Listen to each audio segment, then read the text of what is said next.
伫去年8月份，过路人零死亡推动点名，因为伊伫凯道发起大游行，活动甲打已经满1年。行人这个民间团体是检视这1年来政府的交通政策，批评政府政策改来改去，反其反倒。因为便若有人反对，政府就会改政策。而且伊嘛批评讲，过路人死亡数并无降低。因即马希望讲，趁即阵咧讨论讲要换新的交通部长的时，爱找一个较有魄力的来做。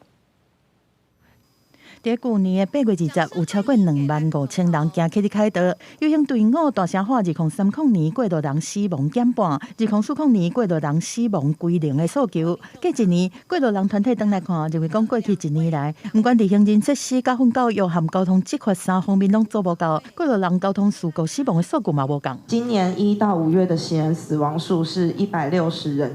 较去年同期增加了4年，其中9%是遭到汽车的碰撞。联名指出讲，在游行过后，就算予立法院回应，催生出道路交通安全基本法，但是后壁却嘛通过未做无接受检举这政策的修正，批评中央对法规的态度是变来变去，而且道安的权责是分散伫各机关，点名行政院无改革的决心，交通部嘛无好好执行。行政院长无论要任命哪一位新的交通部长，都应该去 follow 我们过去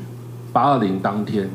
许下的承诺。我们也会请县市来加强工程的部分，还有去检讨道路的一个设施规划是不是合理，然后也会请他们加强执法的部分。另外，角度幸福民众过路人路权促进会嘛宣布讲，8、6礼拜会伫全国北、中、南等5个所在举办零死亡远景散步节，招5000个民众做伙来行路散步，做伙来关心过路人的议题。对民团诉求，行政院是回应讲，中央台院长伫月初主持就任了第1场道安汇报的时阵，就强调行人安全是内阁的重要工作，已经继续推出道安总动员平台和永续提升人行安全计划这政策，对提升道路安全嘛，请交通部和相关单位加强合作和宣导，积极改善。记者综合报道。